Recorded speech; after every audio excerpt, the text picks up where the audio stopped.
अस्सलामुअलैकुम dear students. हमने lesson number 6 आधी पढ़ी थी, यानी वो इंडियन टेक्सटाइल्स कैसी डिक्लाइन हो गई। उसके बाद है topic cotton mills come up. उसके बाद ये कॉटन मिल्स कैसे अब वजूद में आई। जो पहली कॉटन मिल थी, यानी फर्स्ट कॉटन मिल जो थी, वो कहाँ पे एस्टेब्लिश हुई थी? मुंबई में। कब?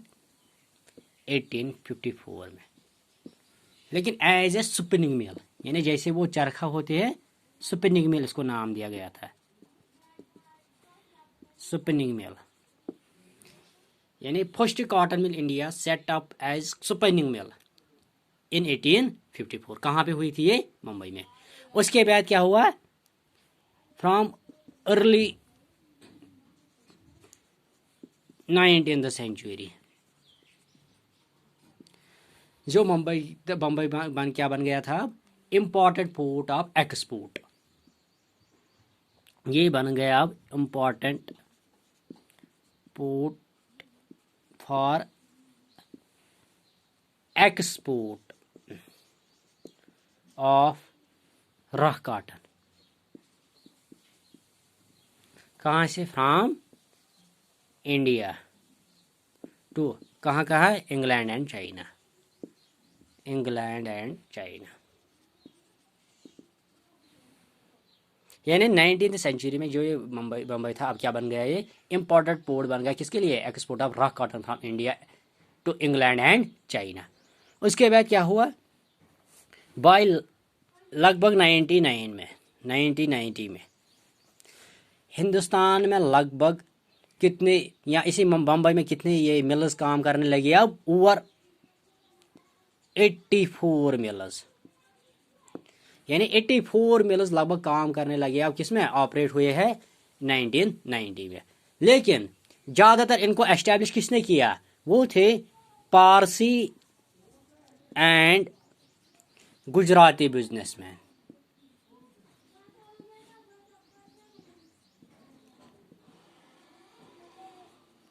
यानी वो थे गुजराती या पारसी बिजनेसमैन थे जिन्होंने इनको एस्टैब्लिश किया। कब? 1990 में। लगभग 84 मिल्स अब काम पे लग गए।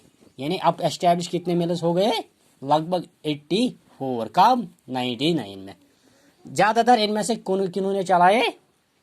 वो बिजनेसमैन थे, या गुजराती थे या पारसी थे। और अब उन्होंने पैसे कमाने शुरू किए through this trade. Through trade किनके साथ किया इन्होंने ट्रेड? मैंने अभी बताया, विद चाइना।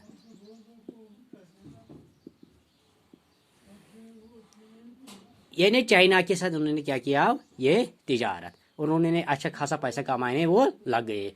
इससे क्या हुआ फिर? तो उसके बाद अहमदाबाद, यानी गुजरात, अहमदाबाद में पहले ये मिल कब एस्टैब्लिश हुई? 1861 में।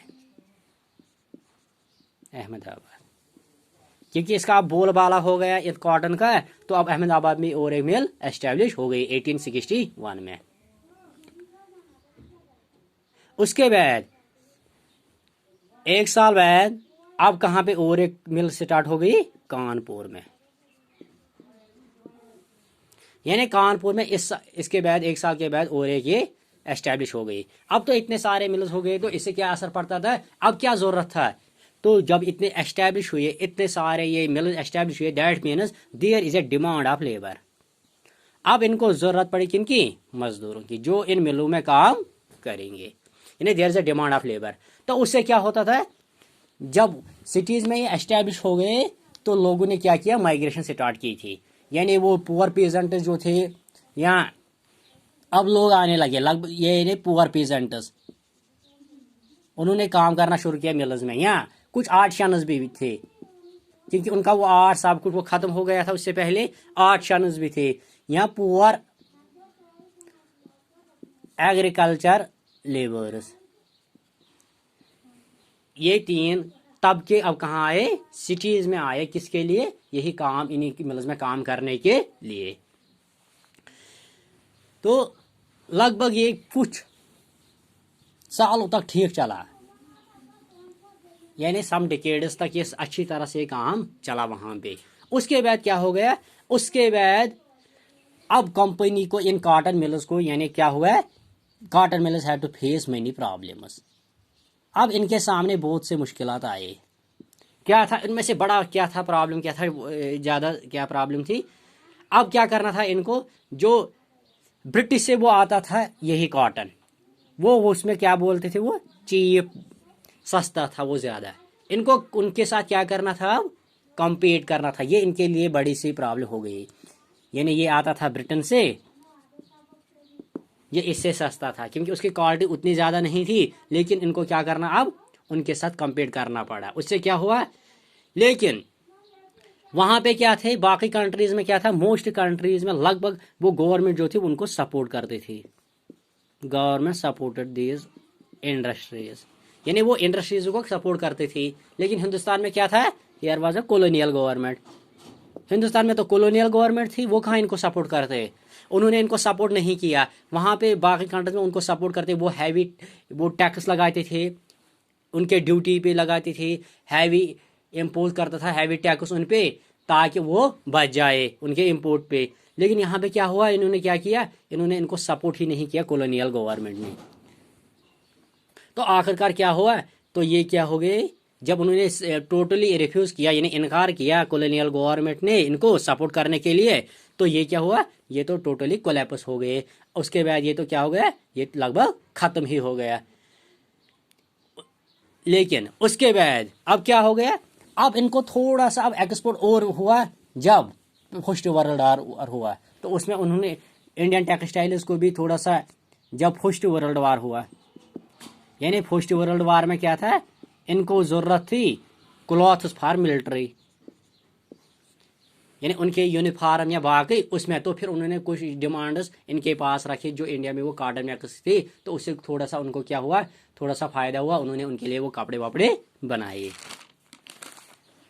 ये था कॉटन मिल्स। उसके बाद है टॉपिक हमारा the sword of Tipu sultan and would steel.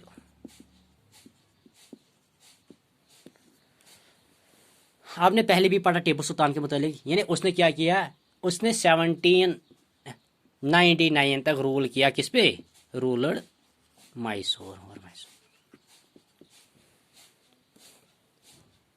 यानी उन्होंने, इसने टीपू सुल्तान ने क्या किया, 79 तक इसका ये रूल था, जो दौर था कहाँ पे, उन्होंने हुकूमत की मैसूर में टिल 1799 तक। और उस दौरान उन्होंने क्या किए थे, ही फॉट 4 वार्स, उन्होंने 4 जंगें लड़ी थी अगेंस्ट ब्रिटिश। और आखिरकार वो मर गया था बेचारा, किसमें, जंग में ही। और इसके हाथ में यही स्वॉर्ड थे, यानी वो खंजर जो उसके तलवार थी वो उसके हाथ में ही रही थी लास्ट में भी, स्वॉर्ड इन हिज हैंड, यानी he died with his sword in his hand.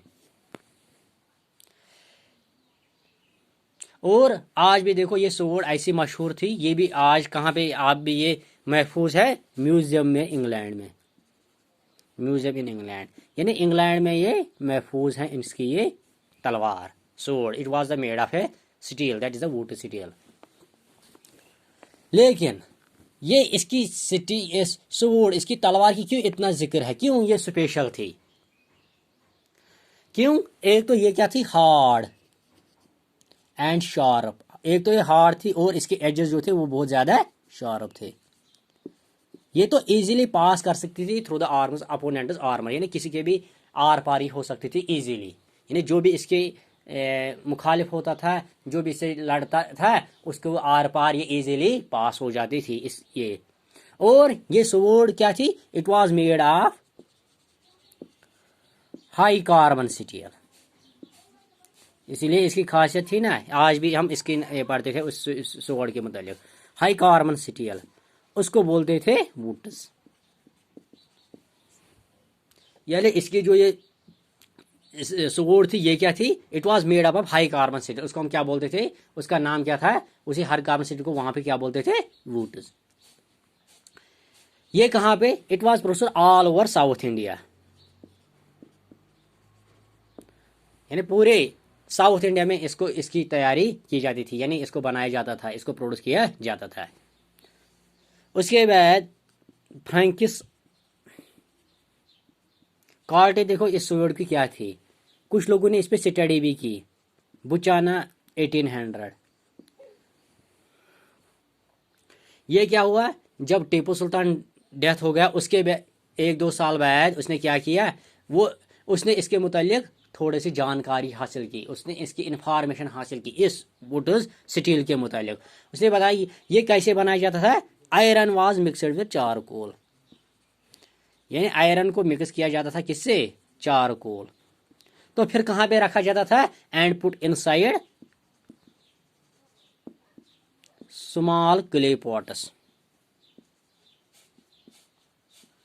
यानी दिस स्टील, यानी this sword, this iron was mixed with charcoal, इसको मिक्स किया जाता था किसके साथ, चारकोल के साथ। जो आप टेक्निक देख रहे हो आयरन को कैसे मेल्ट किया जाता था, फिर इसको चारकोल के साथ मिलाया जाता था और उसको कहां पे रखा जाता था, एक स्मॉल क्ले पॉट के अंदर। लेकिन जो ये वुड स्टील था, so many scientists fascinated with it, यानी इससे बहुत सारे साइंटिस्ट मुतासर हो गए। यानी इसमें अगर आप देखोगे माइकल फैराडे, आपने पढ़ा होगा साइंस में, ये क्या था, he was a discoverer of electricity and electromagnetics, इसने बहुत काम किया है इलेक्ट्रिसिटी एंड मैग्नेटिज्म के मुतालिक। ये भी इससे मुतासर हुआ इसकी जानकारी लेने के लिए, ये बोल रहा था ये क्या है, उन्होंने भी इस पे स्टडी किया लगभग 4 साल, ही स्टडीड 4 years, यानी 18 से 22 तक इसने इस पे भी स्टडी की। तब तक यानी वो भी मुतासर हुआ इस स्टील के मुतालिक, इस हाई कार्बन स्टील के मुतालिक, उन्होंने भी इसके मुतालिक ये कुछ मालूमात हासिल किए। लेकिन मिड 19th सेंचुरी तक ये क्या था, अबूर पे था इसका काम, यानी ये ऐसे ये काम करना था, ऐसे स्वॉर्ड्स बनाना था, ऐसे ये प्रोसेस ये फर्नेसेस में चलाना, आयरन को मेल्ट करना। लेकिन मिड 19th सेंचुरी में तो ये ग्रेजुअली डिक्लाइन हो गया, उसके बाद इसका तो कोई सबूत नहीं मिला, ग्रेजुअली डिक्लाइन। अब हमें और एक टॉपिक है वो हम इंशाल्लाह कल पढ़ेंगे, ये फर्नेसेस इन विलेजेस, बस ये लास्ट टॉपिक है लेसन नंबर 6 का। थैंक्स।